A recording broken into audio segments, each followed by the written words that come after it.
এবার বেরিয়ে এলো ভারতের যে 5টি গোপন মাস্টার প্ল্যানে আটকে দিয়ে লজ্জাজনকভাবে ভারত পাকিস্তানকে হারিয়েছিল।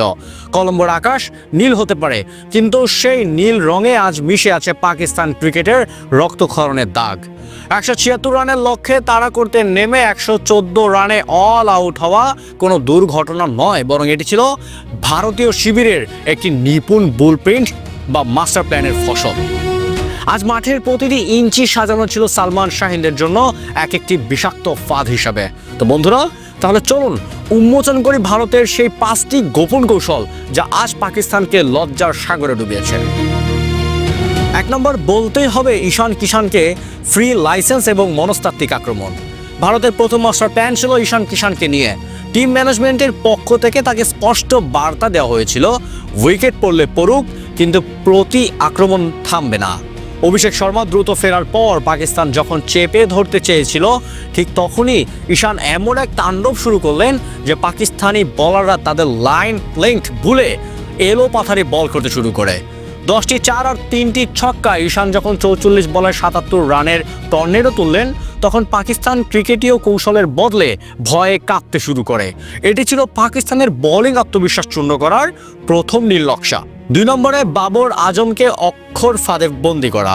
ভারতের দ্বিতীয় এবং সবচেয়ে সফল মাস্টার প্ল্যান ছিল বাবর আজমকে নিয়ে। ভারত জানতেন বাবর স্পিনের বিরুদ্ধে শুরুতে কিছুটা অস্বস্তিতে থাকেন। পাওয়ার প্লের ভেতরেই অক্ষর প্যাটেলকে আক্রমণে আনা ছিল একটি সূক্ষ্ম চাল। বাবর ভেবেছিলেন স্পিন পেয়ে হাত খুলবেন, কিন্তু অক্ষরকে স্ট্যাম্প টু স্ট্যাম্প স্লাইডারটি বাবর রিড করতেই পারেননি। ফলাফল 5 রানে সরাসরি বোল্ড।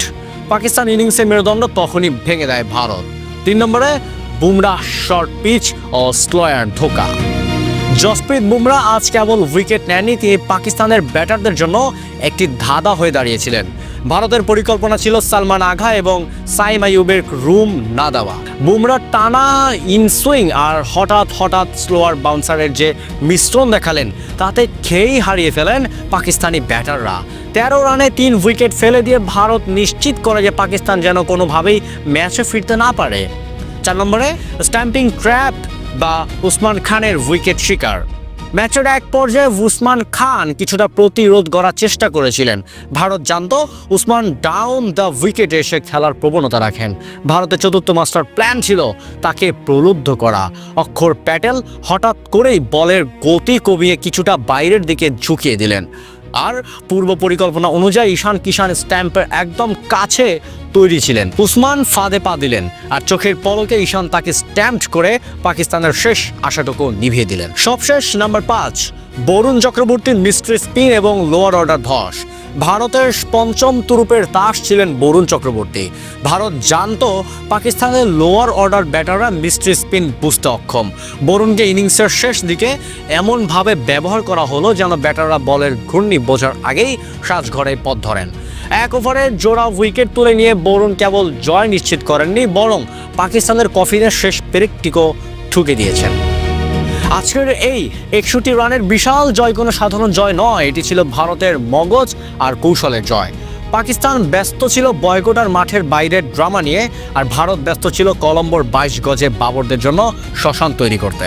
সূর্যকুমার যাদবের নেতৃত্ব আর কোচিং স্টাফদের এই 5টি মাস্টার প্ল্যান আজ প্রমাণ করেছে 22 গজের শ্রেষ্ঠত্বের জন্য কেবল গায়ের জোর নয়, ক্ষুরধার মস্তিষ্কেরও প্রয়োজন হয়। পাকিস্তান 114 রানেই শেষ হয়ে যায়নি, তারা শেষ হয়েছে ভারতের এই নিপুণ কৌশলের কাছে।